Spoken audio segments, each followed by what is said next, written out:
ராஜ் நடிமோரோட திருமணம் இன்னைக்கு செம்ம கிராண்டா நடந்து முடிஞ்சிருக்கு.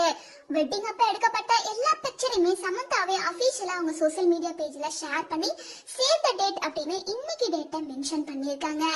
சமந்தா அண்ட் ராஜ் நடிமோர் ரெண்டு பேருமே பல வருஷமா டேட் பண்ணிட்டு இருந்த நிலையில ரீசெண்டா தான் அவங்களுக்கு மேரேஜ் ஆக போகுது அப்படின்ற அப்டேட் வந்துட்டு இருந்துச்சு.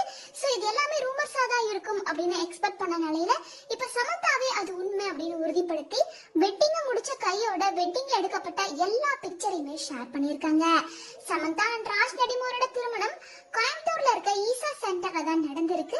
ஈசா சென்டர்ல இருக்க லிங்க பைரவி கோவில்ல தான் ரொம்ப சிம்பிளாவும் பிரைவேட்டாவும் இவங்களோட வெட்டிங் நடந்திருக்கு. இவங்க வெட்டிங்ல 20 பேர்ல இருந்து 30 பேர் வரைக்கும் மட்டுமே தான் கலந்துகிட்டு இருக்காங்க. அதுவும் சமந்தாவுக்கும் ராஜ் நடிமோருக்கும் ரொம்ப நெருக்கமானவங்க மட்டும்தான். மேலும் சமந்தா ராஜ் நடிமோர் ரெண்டு பேருமே இந்த விஷயத்தை உறுதிப்படுத்திருக்க நிலையில பலருமே இந்த கப்பலுக்கு அவங்களோட வாழ்த்துக்களை சொல்லிட்டு இருக்காங்க.